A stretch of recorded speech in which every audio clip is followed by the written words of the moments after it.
Sonny, Joey, 500. Got some goats in the building. Get ready for a shakedown.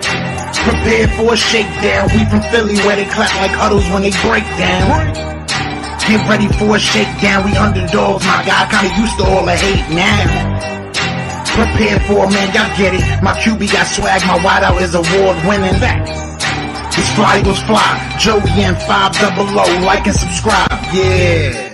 Here's a quote you can sing back. Shake squad up and don't be a dingbat. It's a shakedown. Don't you frown. Here comes the shakedown. Let's go. Yo, by the way, keep Dingbat here. Welcome to the Philly Shakedown podcast. As we get closer to the draft, man, it's been a long time. I don't know, man. This weekend, I don't know. It feels like it's been weeks since we've been on. Joey, what's happening, my man? Not much, man. Hope everyone had a good Easter weekend, hanging out with the family and chilling out. And now we're back to business. On draft is coming up soon, like you said. We still got some holes. We still got some things going on. It's been relatively quiet a little bit, except for the annoying stuff. Except for the stuff that we're sick and tired of talking about. That ultimately we seem like we have to deal with on a constant basis. No doubt about it. But let's say hi to everybody. Joe, I think this might be for you, man. Aiden O'Connor, man. Thank you for joining the Midnight Burst here, man. Thank you so much, dude. Appreciate it. Appreciate the support. Thank you so much, man. Thank you, Aiden, man. We appreciate it. Jonesco, what's up? Cosmo Kramer, Donnie, Madden, Dave, what's going on? E-Money. What's happening? 4133, Dennis, Barbie, the Doll Princess, YouTube. We got royalty in the house, Joey. Elvis, JT, what's going on? Philly Tide, Steven, Rock the Artist, time for action. What's up, man? Lacey for Daniel, Keith. Thank you, everybody, for being here. Warrior Rage, what's happening? Anybody I missed, I apologize. But yeah, I mean, I guess really not too much has been happening, really. But we can talk a little bit about this. So you brought this up to me. Was we had a lot of talk about Travon Walker over the course of the last few years, and it looks like they finally signed him to an extension, dude. Jaguars star edge rusher Travon Walker have agreed to terms of a massive extension, locking the former number one pick in long term. 4 years, $110 million, $77 million guaranteed, and basically a $50 million sign-on bonus, dude.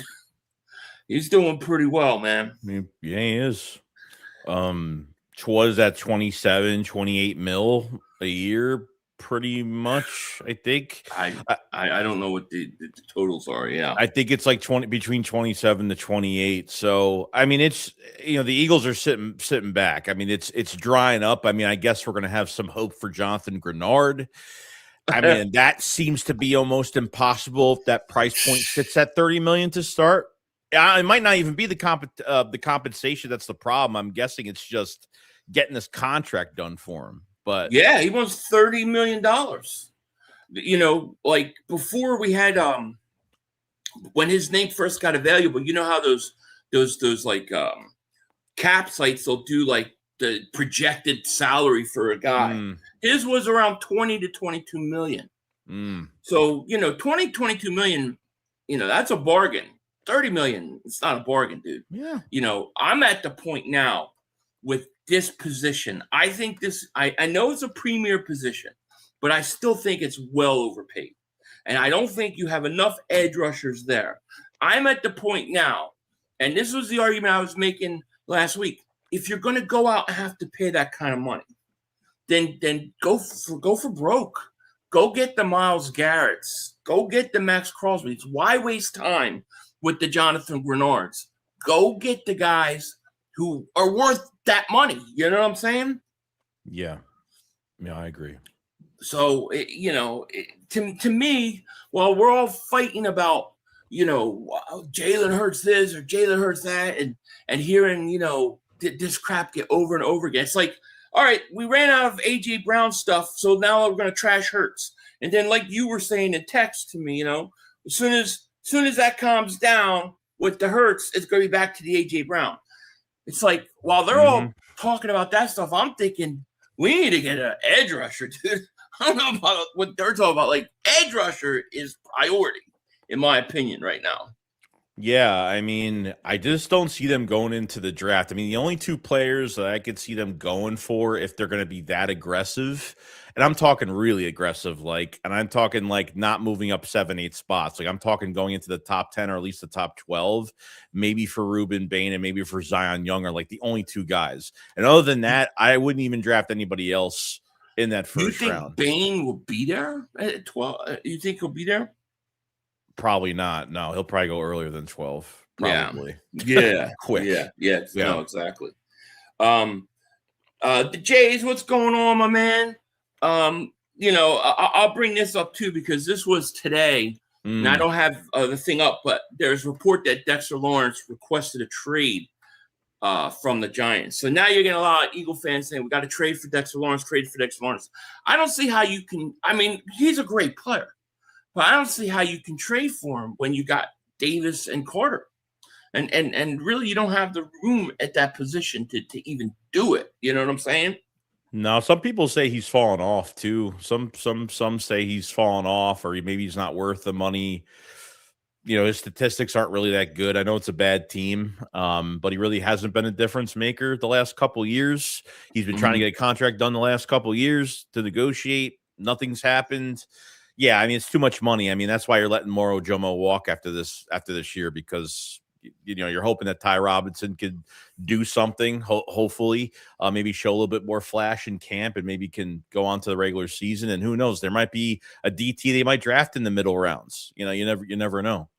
So I think that's off the table, probably. Yeah. No, I agree. Ranger Daddy says you're not going to draft a bigger monster wide receiver than what you have already.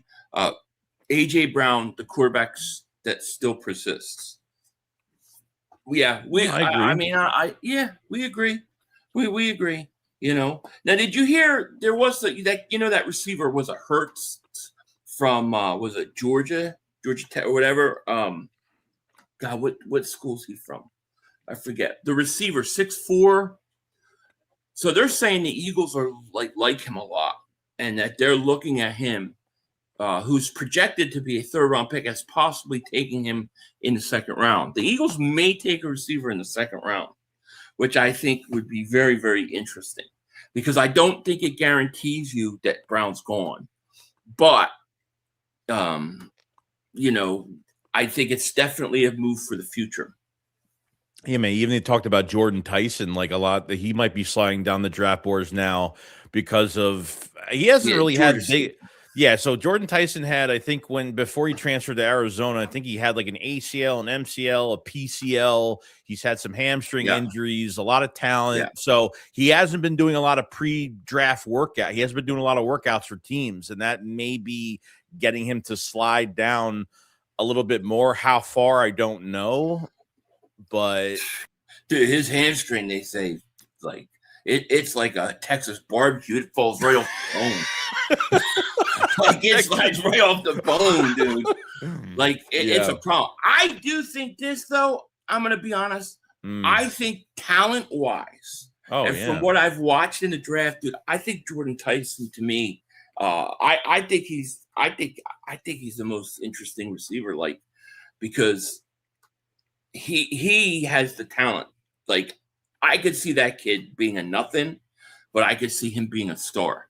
He's got that kind of talent. It's just that I don't know how healthy he is. Yeah, that's a problem. Yeah. Yeah.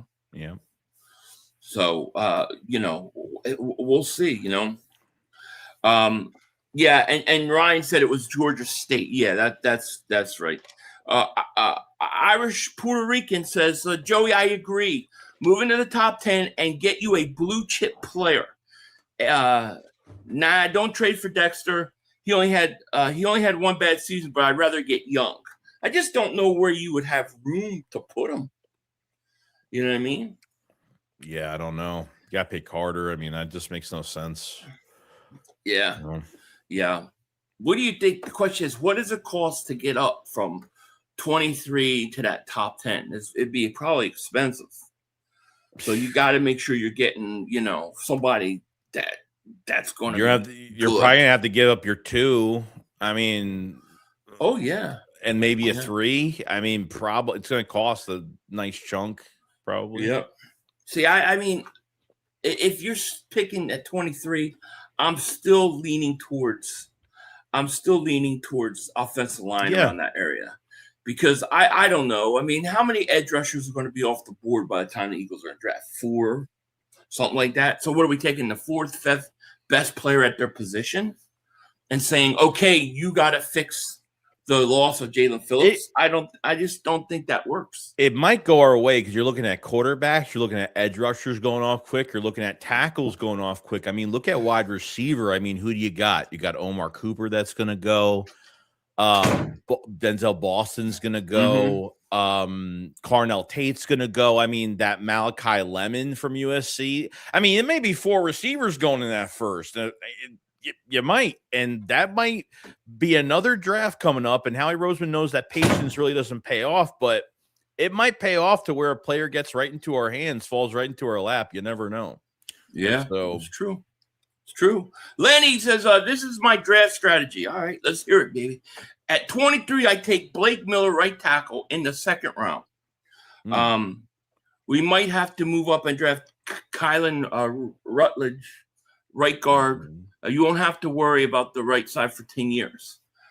I like the thought process. I don't know enough about Blake Miller to give you the right answer, but I like the thought process of taking 2 offensive linemen. I think 2 of the first 4 picks should be on that offensive line. I really do. And I wanted to. So, I mean, we'll see. Blake Miller's been connected to the Eagles. He's the offensive tackle from Clemson. He could play both tackle spots really well. Going into like a second-day pick would be a solid guy that could polish up next to Lane or and then, kind of start after this year. So he's been connecting a lot of mock drafts to the Eagles. But yeah. Well, speaking of picks and what you need to do, here's a quick word from our sponsor really quick. First, start off by saying thank you to Prize Picks for sponsoring this video. Prize Picks is America's #1 sports picks app. The app is really easy to use. Just pick more or less on a few players and you could build the ultimate lineup. It is legal in states like California. Now here's what I got for my lineup today, okay? I wanted to do a little bit of a future bet, so this is what I'm doing, and I love this. All right, so I took Devontae Smith because I think he has a big year. I took more than 5.5 touchdowns receiving this year. I think Devontae Smith going to have a monster year. Then I also took Zach Bond to have over 2.5 sacks. I think Zach Bond will have 4 or 5 this year. I think you're going to see him get to the quarterback more. I took the over. Also, I took the over with Kenneth Walker and 7.5 rushing touchdowns. The Kansas City Chiefs signed him. They are going to use him, no doubt about it. And so head over to Prize Picks and use code HMA.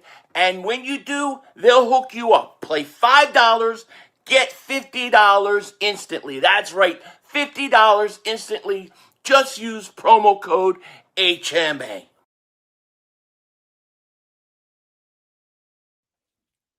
All right, so we thank HMA for Prize Picks for sponsoring this video. Use promo code HMA.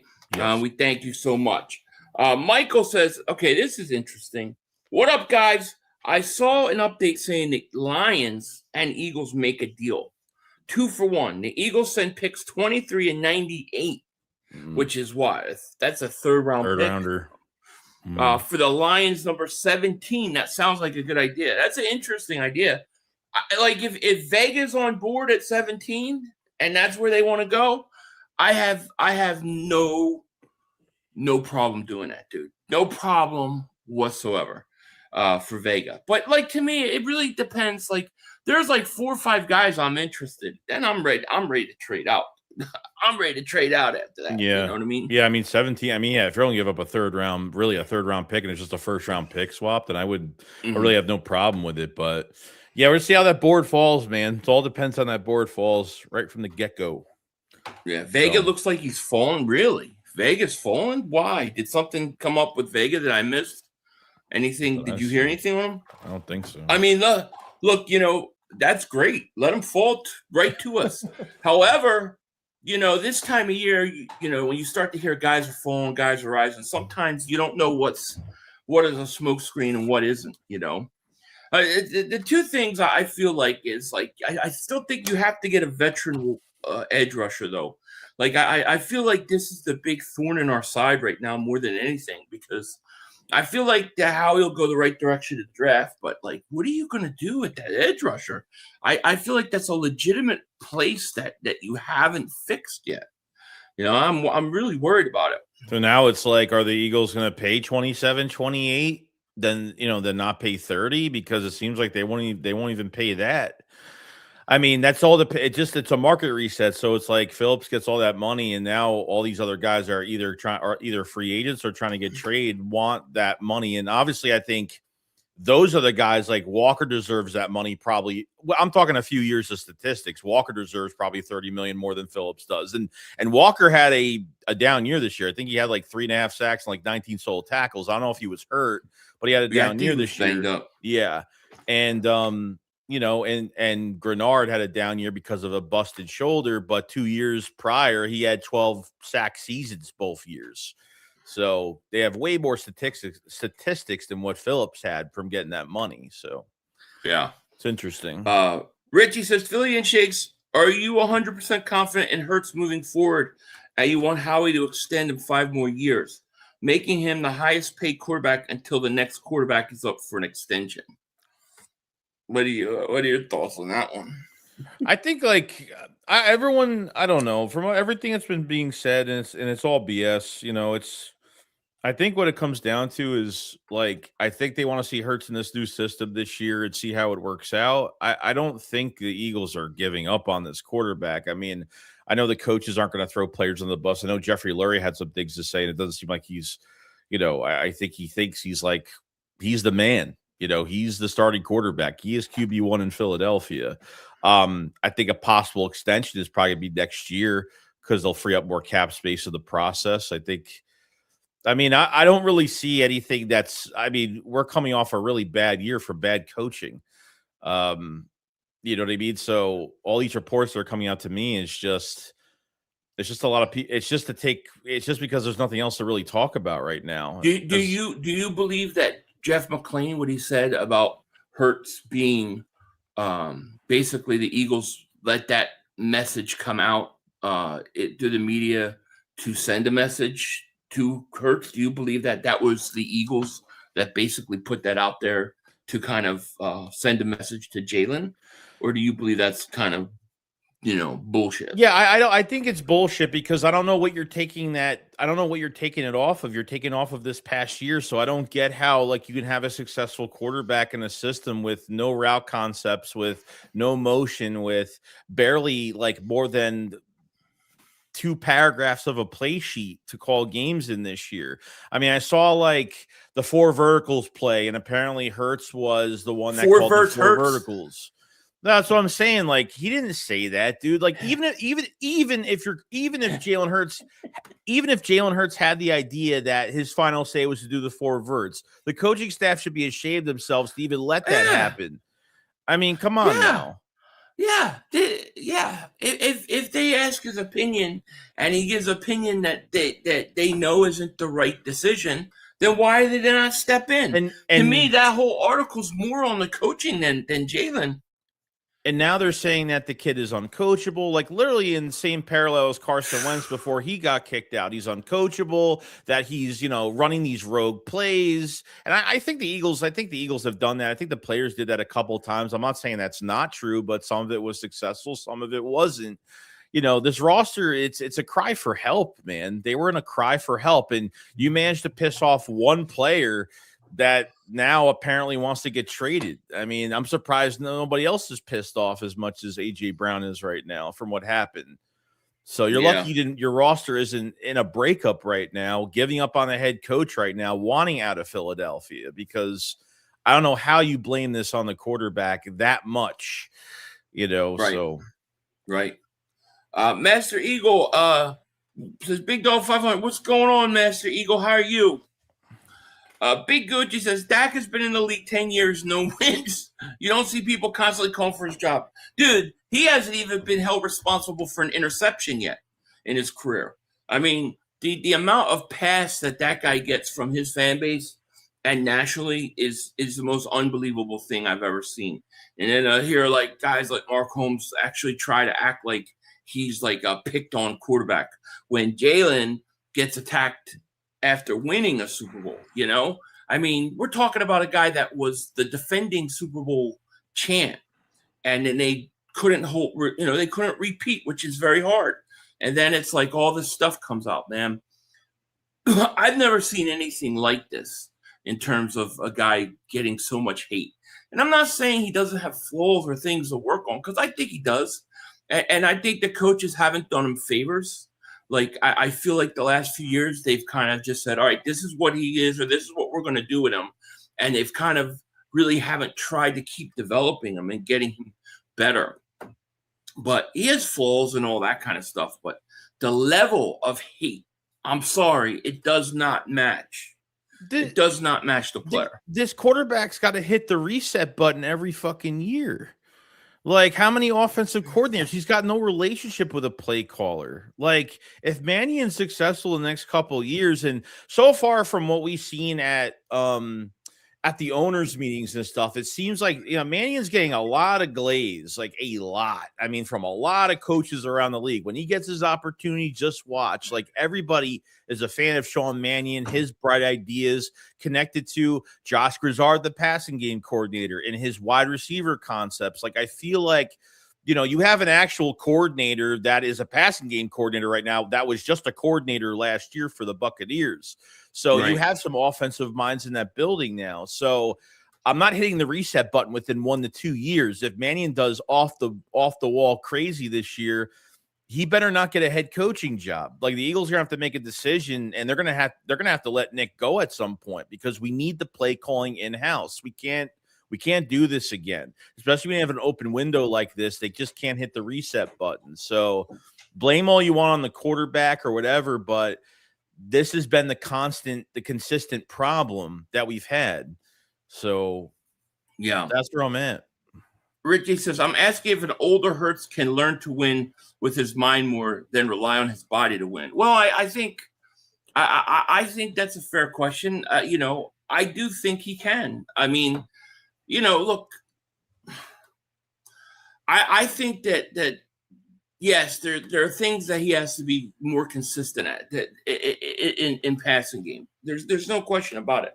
But as he may not run as quick and stuff like that, or run as much. Yeah, he's gonna have to be more efficient in the passing game. I still look at the biggest games of his career and I say, well, I've seen him do it on the highest level. So I do believe he can do it and he can be consistent. But you also got to have the right coaches. I'm sorry, dude. You have to have the right coaches. Like, do you remember under Steichen, it was always talked about, like, they talked about to Hurts. It was always drilling in the Hurts, like, you don't bail to the right. You don't bail and run to the right. You stay in the pocket, step up. They taught him that. And then when he'd start doing that, he'd have a lot of success. Then when he struggles a little bit or going through something, he reverts back to it. Well, over the course of the last 2 years, they haven't even cared. Well, we've seen. They haven't. No, they just haven't. I just think they kind of just acted like, well, we don't need to develop this guy anymore, and I think that's wrong. I can remember, I think under Steichen, it was the Texans game. I forgot what year it was, but I remember when the Eagles weren't running the ball enough. And I've seen that Hurts can go to the sideline, talk to Steichen, and say, hey, we need to do this. And he makes the adjustments to do that. There's been no adjustments. There was no adjustments last year. You said it a million times, where like the first half, they look like they have rhythm. They get into that second half, you see their body language. You see, like, you already know that they're running this prevent that you just can't stand. The players hate it, and they're running it And how many times are you going to sit on a 3-point lead in the playoffs, a 15-point lead, a 21-point lead? You're sitting on leads in the second half. I don't know why. What is your mindset? Like, you have these teams you're turning them blue on a stranglehold. You know what I mean? And you don't finish it.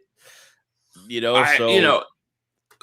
was simple. Like, it was hard knocks when you go in and you watch the meeting room. What does Nick keep putting up? That big sign, 41-3 when we win the turnover battles. Analytics. That was his mindset. So we get a 10-point lead. Just don't turn the ball over. We're going to win. Stupid. That was his. And I think he said, don't throw in the tight windows. Don't even attempt it. Just throw the ball away. Just throw the ball away. We're up 10. We don't turn the ball over. Don't risk anything. You could throw a tight window, bounce off the receiver's hand. Don't do anything to risk it once we're up. And I think that was his mindset, dude. And I think that's how they coach Jalen.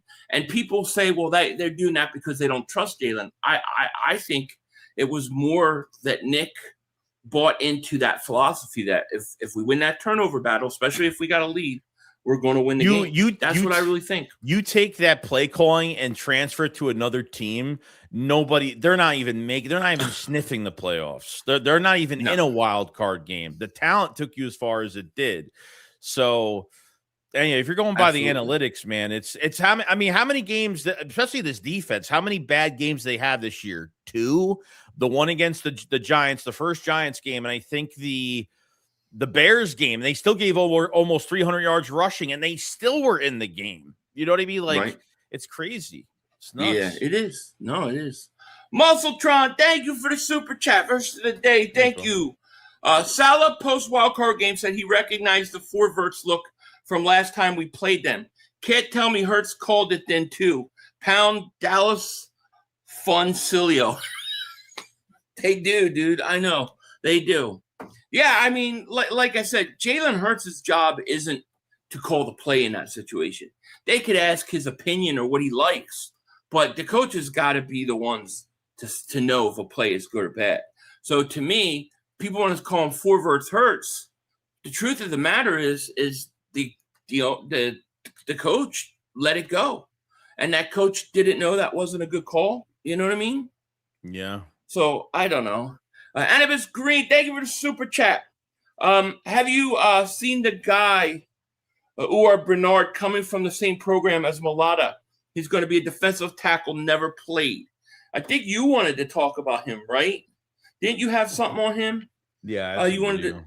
Yeah. Yeah, Joey was going to bring him up a little bit. If this stops freezing on me, I'm good now. But yeah, I mean, he could be. He's a perfectly the type of guy that Howie Roseman would take late, right? He's like 300 pounds, this dude, man. He's a beast. Oh, hold on. Yeah. Yeah, Joey will get it pulled up. Bird section, it says 500. It looks like there's a lot of redundancy on the offensive staff. With the number of former offensive coordinators on the staff, they look more like a think tank than a coaching staff. Nick needs that as well. No, I agree with you, man. I totally agree, 1,000%. And shout out to the bird section and my man Leo. Oh, yeah. Leo, what is happening, my man? But you're right. All right, here you go. Let me put this up. Yeah, so the Uar Bernard from Nigeria. So he's 6'4", 306 pounds. We're at a 4.68 in his 40. Okay, his RAS score was a perfect 10.0. Perfect. Elite metrics in every category, and the Eagles were there scouting him. So, what was it? I think, yeah, his broad jump was ridiculous. If he was eligible for the combine, he would have shattered records. This kid, so really.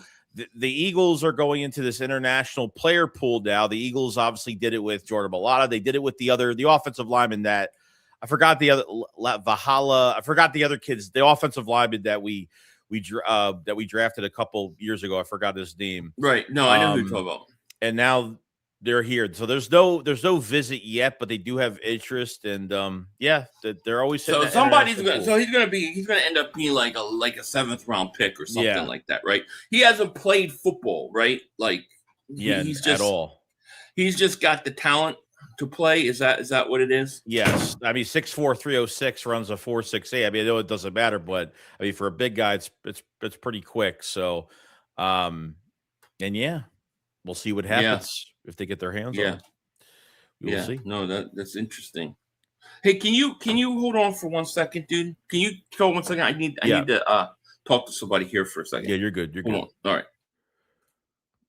Let's see here.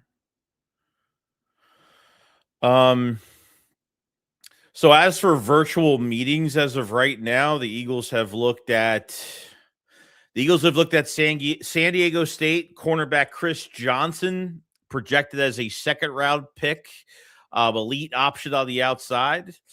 They've looked at a couple. I know they've looked at, I think, a couple of corners. I know they've looked at a running back in Noah Whittington from Oregon that has that led Oregon in rushing. He's another guy that they could draft in like the 4th or 5th round. I think they will be going after a running back at some point, because I don't know what the future is for Will Shipley, and with Tank Bigsby being around, I mean, he'll be gone. And yeah, I think they're going to need to change that running back at some point, and they'll probably draft one mid-round. So the Eagles draft their running back? Is that what you were talking about? Yeah, they're looking at this running back, Noah Whittington. He was the leading rusher for Oregon, so he's a special teamer. I think it's a good idea. Yeah, I think it's a good idea to get a running back in here mid-round, because I think, what do you think, Barkley? 2 years, maybe? I think, yeah. So you're going to need one. Michael says, hey, Philly Joey, it's good to see you guys back. It's been boring with you guys not on the live for the last few days. Laugh out loud. And who is the new receiver they are attaching to us? I've never heard of him before. He's from Georgia State. Was it Ted Hurts? I never even heard of him. He's like 6'6". He's like 6'4", dude. Big receiver. Talent. They're saying he's like around a 3rd round pick, but there's reports coming out. And see, I don't know how you can believe these reports either, because why would the Eagles tell somebody this? This is what I always go back to. Like, there are reports though that the Eagles are considering him in the 2nd round. Well, who the Eagles going to tell a reporter? Yeah, we're considering this guy in the 2nd round. I mean, I don't, where does that come from? You want to send signals like, oh God, this fucking guy.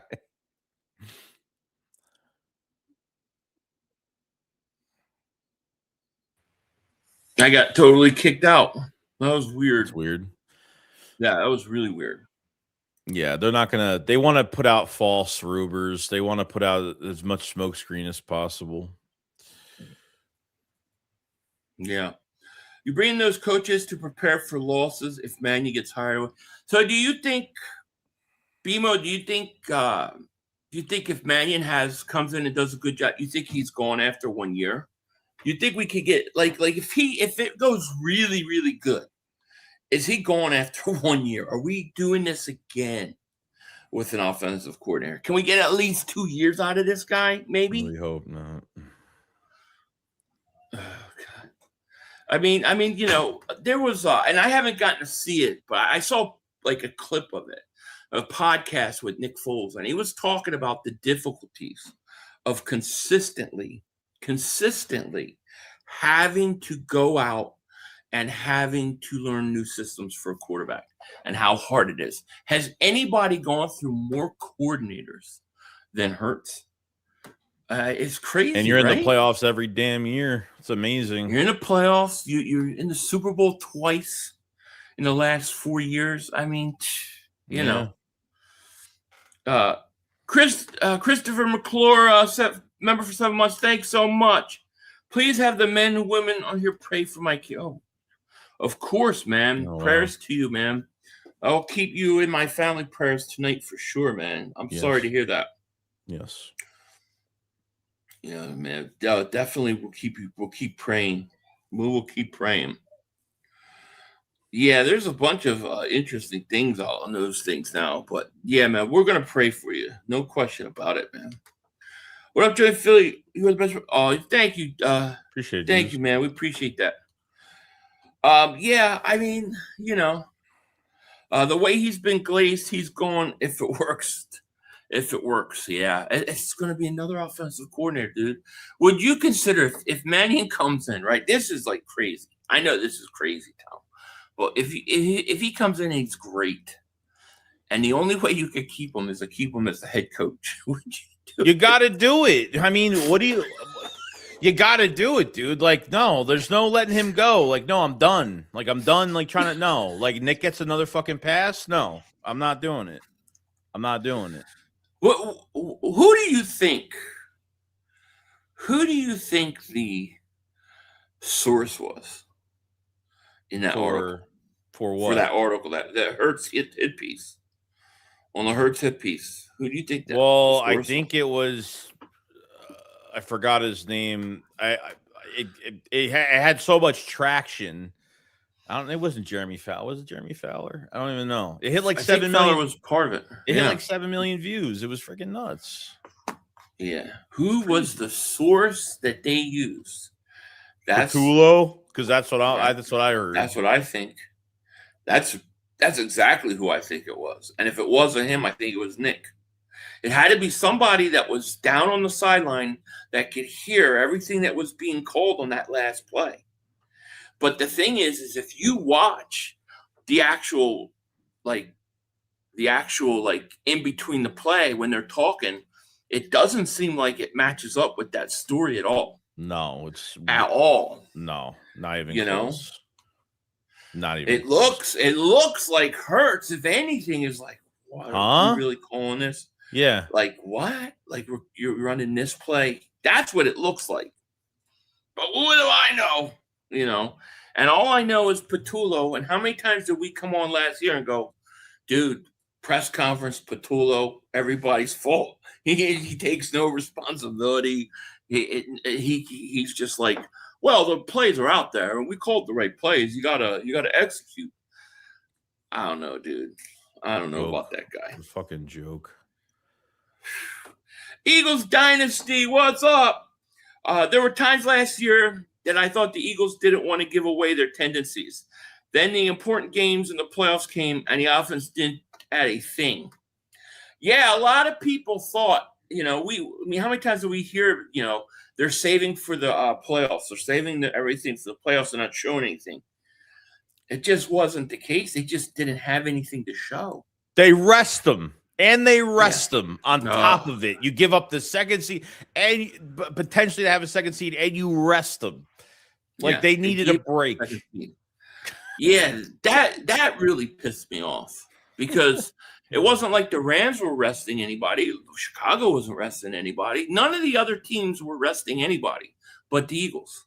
I that really irked me. That irked me. And then it was like, they were caring about the health so bad of all the players, but gotta let Devontae Smith get his 1,000 yards. You gotta put him in the game. God forbid anything happened to him, since the rules were so catered to. We can't play anybody. Everybody needs to stay healthy for the playoffs, but they still let Devontae Smith go in for a few plays and get his catches. So what do I know? What do I know? Random says, well, they hired 3 different coaches. They interviewed for the offensive coordinator, right? Yeah, they did. They get the guy was a Buzzard from Josh Grizzard, Tampa Bay.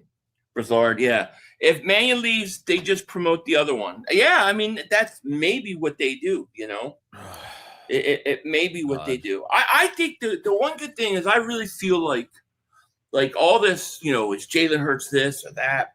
I feel like with this new offense, if Nick just stays out of it, and what I mean by that is if the first half you're up 21-7, Nick doesn't force us to come out and go into this prevent offense and just lets the offensive coordinator be the offensive coordinator. We're going to find out whether it was Hurts or if it was the coaching staff. We're going to know. And I can live with that. Yeah. But, if Nick's like, well, all right, we're up 10 at halftime, prevent offense, baby. Let's go. Run Saquon every play, same spot. And Jalen, if nothing's there, just throw it away. If we go into that, I'm going to be pissed.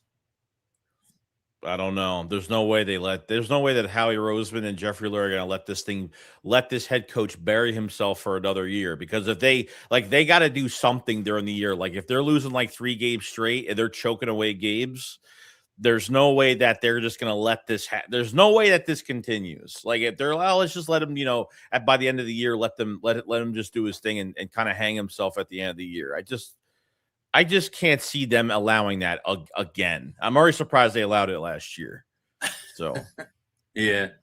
BMO says the ex-quarterback coach Loeffler was right there was he there too? He might have been there too, yeah, and he's gone, right? I thought they liked him a little bit too. Mm. That was the weird thing. Like I thought they kind of liked him. Remember they used some of his plays from college with the tight end pass at the goal line in the red zone, like. But he's gone. He's gone. Yeah. Yeah, I don't know, man. It's so much. It's such a weird off season because I feel like we're dealing with this stupid stuff with the AJ and with now Jalen, and it's like we should be focusing on the draft, the offensive line, where we're going to get better. Mm-hmm. All those things. Paul, a member for 42 months. Thank you so much. He goes, I agree. Can't listen to all this talking heads. Hurts BS. Hate the prevent offense. It's all BS game planning. The crap play calling. Remember 2022. Yeah, that's how I feel too, man. That's how I feel. The one Christopher Michael, thank you for super chat. Cool the brakes on Mannion. Too much glazing. He's never called a play. Hurts isn't prolific passer, but can we just have average in the passing game? I think Hurts can be above average. I think he needs to go out and prove it. I think he needs to develop consistency, but we've seen him do it before. I just think, I think when we had the year of the Super Bowl run where we just basically had, Saquon went off, we were throwing the ball, the first 4 weeks. And I think they gave up on him throwing the ball too quick. And I think Nick realized, like, look, if I don't turn the ball over, we're going to win most of the games. And they just kind of rode that kind of, game plan to a Super Bowl. But when you're not running the ball well and you're not having those 50-yard runs and Barkley breaking things open, this is what happens, dude. Yeah, they were using that it was working every single week, and then if you have to make the adjustment, then make the adjustment. And you said, yeah, Saquon, like once they started rolling after the bye week, it was pretty much game over after that. They just stop it. How many games? I would like to go back to the year we won the Super Bowl. I would like to go back and say, how many games were we up big? And then in the fourth quarter, the lead started to shrink. And it started to get a little tight. And then Barkley would break the 40-yarder, the 50-yarder, and put the game out of reach. I feel like that happened more than we think it did, but we forget because they were winning those games. Yeah, maybe. Probably a lot. Rock, yeah. I'm going to have to go back and look. And we got about 500 people in the chat between the two of us. Thank you guys so much for being here. Hit that like. Make sure you guys subscribe if you haven't. Click the link in the description. Go sub up Joey if you're on my channel.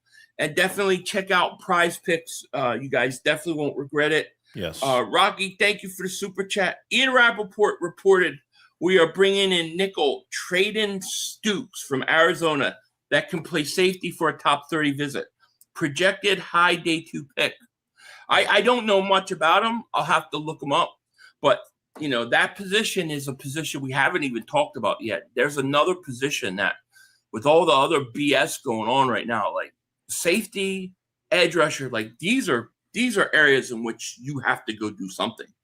Yeah, they brought in so they're bringing in the Stukes kid. They're bringing in a San Diego State cornerback, Chris Johnson. That could be a second round pick. Guy could play on the outside. So I'm not even really worried about corner. I mean, I'm worried. I want to get if you want to get the Kilgore kid, like if you want to get a kid that could play multiple positions, that would help for Cooper DeJean, because there's really not, besides Michael Carter, that could be a valuable backup that could play inside and safety. They're bringing in more versatile type guys for the future, so I'm not against it. Christopher Michael says, let's keep it 100, Philly. Hurts has never passed across the middle. Now, you want to keep it 100. You can't say he's never passed across the middle. You're going to say he's never made a pass across the middle, but I got to keep it 100? Come on. I can tell you the pass of Goddard across the middle in the New Orleans game right off the top of my head. Boom. He goes down, he scores, we win that game. Hurts has passed across the middle. Does he do it consistently enough? No. Do they? I don't even think they run plays for him to pass.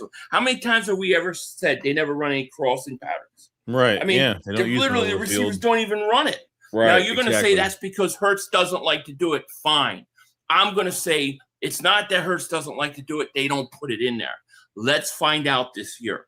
Mm-hmm. That's what we're going to find out. He doesn't pull the trigger when guys are open either. He's going to have to get over that shit. Yeah, look, there's weaknesses to his game. There is. There's areas in which he has to get better. I don't disagree with it. But to say that here's a guy that's gone to 2 Super Bowls. One was a Super Bowl MVP, plays 2 best games in the Super Bowl. To say that the level of criticism is fair, I just don't see it, dude. No, and people are talking as if he hasn't done anything. Like, we're talking as if he hasn't made it hasn't even gotten to a playoff game with this team yet. You know? Yeah. 500. If we don't get Vega, who's your second choice? Dingbat. I wouldn't mind Kenyon Sadiq if he's there. Otherwise, you could go. You could go the other offensive lineman from Utah. I think he could be good. I mean, Proctor. I'm a little bit. Not that I dislike Proctor, but I just feel like if Stoutland was there, I would be much higher on him. You know what I mean? Yeah, we're gonna say that about a lot of people. If Stoutland was here. No, I know. It's hard. I know. I get it. Yep. Let's see here. We'll see. I agree. Blaming Patullo is lazy. I don't think it's lazy at all. Well, that was one of the worst offensive coordinators I've ever seen. No, I don't think it's lazy at all. I thought he was absolutely horrendous, and I think he was in over his head. I mean, if you looked at consistently every week, we can come out and we can move the ball. Mm-hmm. Hurts could go down the field. He could score a touchdown, go up 7-0 or whatever. And then all of a sudden, the defenses adjust and the Eagles don't do nothing for 3 quarters. Yep. Why? Why could Hurts come and make that one drive? Why is a guy going 15-17 in the first half and then can't complete a throw?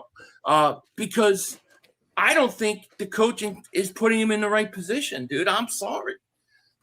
There's only one way to prove me wrong, and that's going to happen this year. But I think he was one of the worst offensive coordinators I've ever seen. The guy could not adjust in game, and it would take about 4 quarters to figure it out. And all those players would be frustrated. Mm-hmm. And it was like that every week. It was like they come out, they move the ball. You're going, all right, offense looks much better to start this game. And then it was like there's an adjustment by the defense. And then the Eagles just keep trying to do the same thing. I don't know. I think Patullo stunk, man. Limitless Cinema says 500. Does the ass whooping that Hurts gave Mahomes across the middle of his ass count? It should. It should. It should. Jalen will have the straight jacket off this year, and we saw good games where he had where they let him be free. I agree. I mean, that's my argument. Is I believe that he's been pretty much handcuffed, and I believe that the idea of trying to develop him or get him better in the passing game or coach him up on it has been thrown out the window. And if you get a good coach in and you let him do those things, I think I think he'll be able to do that. Now, if he doesn't, then I'll say, yeah, you know what? I was wrong. You guys are right. The people who said it was not the coaching, it was Hurts, you were right. I think this season we'll be able to figure that out. Mm-hmm. Oh, yeah. We'll see. Time will tell when they're on the field. That's the only way we're going to find out. So Richie says Hurts missed Smitty across the middle on 3rd 11. Hurts threw a hospital ball, Smitty alligator arm pass. Okay, sure. He's not perfect. We don't have God coming down from heaven throwing balls. I mean, you can't tell me Josh Allen doesn't miss a throw here there. Everybody does. Patrick Mahomes don't miss a throw. You're calling out a 3rd and 11 in the game. I don't even know which game. And Smitty had alligator on the. I mean, that happens, dude. That happens. I don't get how people like. I don't get it. Like how these quarterbacks never make like when they make mistakes that they're like worse than anybody that we've seen before. Half these guys, besides Patrick Mahomes, aren't even making the fucking aren't making the Super Bowl. You see Josh Allen like a week ago. You see that Josh? Remember? So Josh Allen had what 4 or 5 turnovers that playoff game. A report came out last week that Josh Allen came out and said, "Oh, he had some issue with his foot during that game." I mean, and no one's talking about it. No one is saying it's reported and it's never talked about afterwards. Never. No. I'm not saying. Look, I fully acknowledge it. Yeah, Hurts I think he needs to be better at anticipating the throws. I think he needs, he needs to be able to throw to the spot sometimes. I think he does need to be able to use the middle of the field more. There are things that he needs to do. There's no question. He's got to improve. But if you don't let the guy go out and do it and get the reps and make the mistakes and go through it, how's he going to get better? You know what I mean? If you handcuff him all the time. You're not a consistent system. Like my point is, yeah, he's got weaknesses, but do I think he can overcome those weaknesses and become a better passer? I do. I believe that. And I believe that a lot of the issues were the coaching and not him, and that he's taking the blame for it. And I believe that when we get a new offensive coordinator, assuming Nick backs off, we will see that. And if we don't see it, we'll know we're going to know who's to blame is what I'm saying at the end of the year. American Screeching Eagle, my man. Thank you for the super chat. Much, buddy. We appreciate that, man. Thank you. If we could get Myles Garrett, would you go with, if you can't get Myles Garrett, would you go with Max Crosby as your second choice? Yes, I would. I'm at the point that, and we talked about this earlier, where it's like, Jonathan Grenard's, Jalen Phillips, like these guys are all wanting $30 million. You're paying them big bucks. If you're going to pay that kind of money, then go out and get the star guys. Get the guys that are worth that money. You know what I'm saying? Yeah. So I would. Yeah, I would. And I think Crosby's not 2 first-round picks anymore. Yeah. Right? Yeah. Me and Philly probably disagree on this one. Like to trade for Myles Garrett, if that is the option they do go, I don't think the Eagles trade 2 first-round picks unless A.J. Brown is on the move. I don't think they trade for Myles Garrett unless this A.J. Brown trade goes down this way. If they are getting a first-round pick for A.J. and they're willing to give the 2 firsts for Myles Garrett, then they will get the first-round pick back. So sort of they only give up a first and maybe a couple of mid-rounders or whatever the case may be with that. Crosby, I agree with, because like I said, I think the Raiders are trying to gain some type of leverage from that trade falling out. I don't think they're going to have the leverage anymore. No teams are giving up 2 first-round picks before the season starts, but maybe one first-rounder will be involved. So that's how I kind of see it right now. Yeah. I think there was a hypothetical trade I just saw where it was like the Eagles give up I think it was a 1 1/3 and Nolan Smith for Max Crosby. And I don't know if they got anything back, but I'd have to consider it. Done deal. That's a lot for Crosby after everything that happened, Yeah. We'll see how they are, how serious they are in preseason. If Jalen plays a game, they really want to see him better. Be better. Yeah, God. Will he play a preseason snap? Will they play a snap in preseason? My God. I hope they do, man. But knowing Nick, he'll hold them out, dude. They better. They better. No excuse. Yeah. Yep. Nolan Smith hate. I don't know. I don't think it's about Nolan Smith hate. I mean, you got to admit the guy hasn't lived up to a first-round billing. I mean, right? I mean, I don't think that's unfair to say. And then if you're talking about trading for Max Crosby or Myles Garrett, Well, you're talking about guys who are essentially going to take his position. So it's not a matter of hate. It's a matter of he just becomes expendable. Because if you're going to sit there and you're going to get Max Crosby or Myles Garrett, you're probably not going to sign Nolan Smith to an extension. So why not move him? I don't think it has. I don't think it has anything to do with hate at all. Now, I still think Nolan Smith.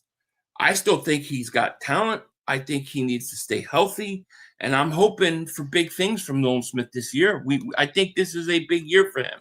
I think this is like Jordan Davis last year. Mm-hmm. I think Nolan Smith, this is his prove it year. But I don't think it's hate to say that, yeah, here's a first round pick that is always hurt, had a 4-game stretch in the playoffs, fantastic. But disappeared last year, man. I mean, we were talking after the Super Bowl run, we were talking, all right, Nolan Smith broke out. Here comes. Yeah, right. Here comes the whatchamacallit. Here comes the 10, 12, 15 sack season. And we got none of it, dude. We disappeared, you know? True. No, I mean, Jalen Hunt developed more than him. It's crazy. Yeah. So, and I just think that if you got Crosby or Garrett, it's not a hate Nolan thing. It's you're not going to pay him an extension now. So why not move him? American Screechy Eagle, man, thank you for the super chat, man. Appreciate you. He goes, is it possible to trade for Dexter Lawrence? What is your opinion on Dexter Lawrence? Great player. I think that it would be very hard to go out and trade for him because of the position. Like you already got Jordan Davis, you got Jalen Carter, and you got Ojomo. Like I can't see them going out and getting Dexter Lawrence and then giving him a huge contract. I mean, you're essentially would be like, what? Give up on Carter, let Carter go? They're not going to do it. You know, they need an edge rusher. Yeah, they got the Eagles that just have. I think we're just better talented than what Dexter Lawrence can bring to this team. I mean, as a number 3, a number 4, whatever, number 3. You know, Jomo will probably be number 4 just by that. But it'd be a waste of time. I don't think they would even sniff that, really. So. Yeah. Michael says, Philly and Joey, they are going to have to play in the preseason because it's a new system. They're not going to trade Ojomo because of the comp pick. No, I don't think they'll trade Ojomo. But, yeah, I mean, you would think that they're going to play in preseason. But how many different coordinators have we had, and then they don't play them anyways, you know? So, yeah, I mean – yeah, I don't know either. I'm talking like one series. I don't even care if they don't even play in 2 games. Just give me like a couple series or a series, something with a new offensive coordinator, new scheme, an offensive line that practices next to each other every day for your starters, but they don't play in real game time till the regular season starts. And then the Eagles look sluggish in the first game of the season because of that. So I don't, because Nick values the practices more than the preseason. I don't know why. Like he feels like these scrimmages they have in practice are like game time minutes. There's a lot of rules that are put on these practices because defensive linemen can't hit quarterbacks. No one can go 100%. You can't tackle and put someone to the ground that hard. Like there's so many rules invested in scrimmages, or you're practicing within your own team. I don't know. Yeah. I don't like it. I hear you. But, no, I hear you. The one Christopher Michael says, I'm not paying Hurts an extension of $60 million plus to hand the ball or 25 times a game and throw for 2,800 yards. I guess it's how you look at it, because you look at it like throwing 2,800 yards. I look at it like going to Super Bowls. Like, what other quarterback is going to Super Bowls? Who? I mean, okay. So let's say you let Hurts go. What's the plan? Tanner McKee? I think this idea that you can plug anybody on the Eagles at quarterback and they're going to go to the Super Bowl and win, just like Jalen Hurts. I don't agree with that at all. I've watched too much football too long over the course of 50 years to know that it's very hard to get a quarterback that can consistently win, whether he wins and does things the way you think he should or not. I mean, what other quarterback is going to 2 Super Bowls, Joey? For the Eagles? I don't look at – I feel like the Eagles this quarterback uses whatever that is to his advantage to win football games. I'm not a stat guy. I never was. How these quarterbacks play, how they stay consistent, and obviously what has the quarterback done the last few years is all that's really important to me. Hurts does not care if he has 150 passing yards every single game and the running back's doing all the work or whatever.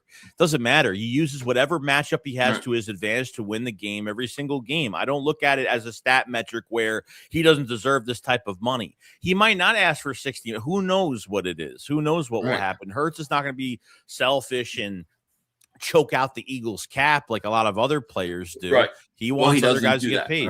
Right. He's done it before. And to me, it's like, okay, yeah, he throws 2,800 yards. I get it in the regular season. People don't like that. It's not the big numbers. But it's funny to me that once we start the playoffs, all the players who throw for all these yards get into the playoffs and all their passing numbers come down. But Hurts stays about the same because he plays the same way from week one throughout the playoffs. Not saying he doesn't have flaws, not saying he doesn't have to work on things, but I think it's very hard to get a guy that goes to multiple Super Bowls and wins, and just to just dump him because you don't like that he doesn't put up passing numbers. It's like, I don't care about the passing numbers. I care about going to Super Bowls, and we're there almost. We're in this thing almost every year with this guy. Imagine if you got some stability in the offensive coaching staff. Maybe, somebody that could actually, keep developing him. I don't think there's a reason why he can't continue to get better. I don't understand. I don't think he's 34 years old and stuck in his ways. I still think he can develop into a better passer. And maybe that's what this season has to be about. And some of these quarterbacks can't play on the big stage. Look at these past two quarterbacks that played in the Super Bowl this past year. Even though Seattle won and the quarterback did okay, I thought both of them were struggling to a certain amount of time in that game. Mm-hmm. So, the stage isn't big. And every time Hurts gets to a Super Bowl, he has a monster fucking game with his arm. It does. It's just, it's how it is, Yeah. Paul, thank you for the super chat, man. We appreciate it. Man. Because remember Inside the Birds when Jalen first played? Eagles have someone who could pass. Then along came Nick. Yeah, it's true. It's true. I don't think there's one thing I can say is I think this is a big year for Jalen because if he wants the extension, and I don't think there's a rush to give him an extension this year, anyways. But I think that he, this is the year he's got to go out there and show that he can play, he can pass. It's true. Mm-hmm. I'm not a fan. When did it become the thing to celebrate the player stats over the team success? If he helps us win, that's all that matters. Yeah, it's weird. I think over the course of the last 5 to 10 years, it's really become more about the stats than winning. Winning is almost yeah, okay, you win, great, but did you put up the big numbers? And when I grew up, it was always, yeah, you have Randall Cunningham puts up the big numbers, but does he win? Does Donovan McNabb win when it counts? It was always about the winning, and it's definitely changed. And maybe some of us old school guys are just we see it one way. I don't know. But I don't know any other Eagles quarterback that's going to 2 Super Bowls, really outplayed Mahomes, who was a Hall of Famer in both of them. So I don't know. I just can't let a guy that takes me to Super Bowls and wins games go. I got to make it work. And it's not even just the play. It's the mentality. The guy doesn't get rattled. The guy's not on social media. The guy hears things and uses that as motivation. I've never seen a quarterback take some negative shit about him and turn it into a positive on the field. I mean, he is way ahead of his years mentally. If you want to take it into consideration, the last quarterback we had in Philadelphia had all the metrics as a quarterback and as a pocket passer and everything. And Carson Wentz, when we had him in 2016, obviously 17 for that Super Bowl, you know what I mean? But mentally just frail, fucking frail. So Exactly. I'd rather have what we have right now in Jalen Hurts, and whatever works, man. Yeah. And that's it. Yeah. And by no means am I saying he doesn't have his weaknesses. He isn't a different type quarterback. Yes, he does have to get better as a passer. And I think as he gets older, he has to also, because, the older you get, he's going to become not as fast or not as good of a runner. He's going to slow down a little bit. All those things are going to happen. And to lengthen his career, he really does need to be a better passer. And I think that's what this year's got to be about, dude. But 500 Hurts essentially doesn't have to make another Super Bowl in his career, if we're being honest. If he gets the passing stats up, those hairs will. They will. They will. Once the passing numbers come up, I think a lot of people will not be able to say much. But I get the frustrations of the offense. I truly believe in my heart. I truly believe that it was not Jalen Hurts. It was the coach and the coaching staff. And I think that people see different offensive coordinators and they go, oh, well, he's had different offensive coordinators, but they still struggled. But I think everybody forgets that a lot of the offense was dictated by Nick Sirianni and what he wants.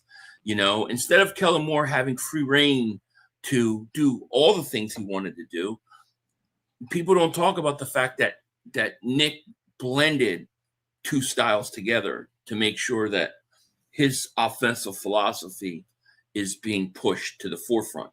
And I think that's what's hurt us. And the thing is, now it's like he goes into this meeting with Sean Mannion. He knows nothing about the scheme that Sean Mannion is bringing here.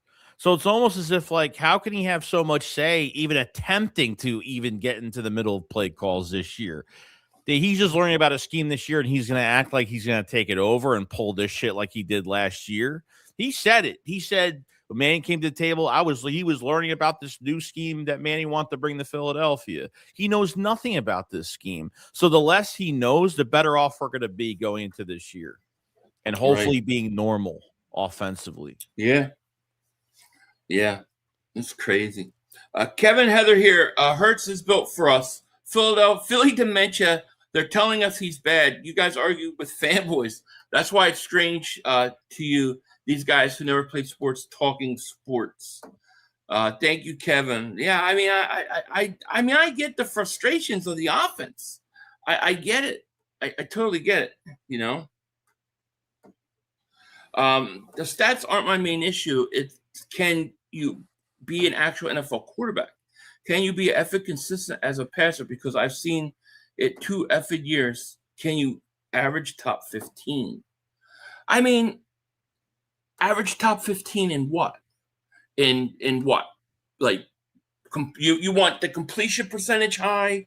You want the average top 15 of no, but I mean, you want the average 50, like top 15 in passing yards, touchdown passes, or wins? Stupid. Because I bet you he's in the top 3 of wins as a starting quarterback. So I don't know. Stupid. I don't know. I guess we'll see. 500. I'm just curious.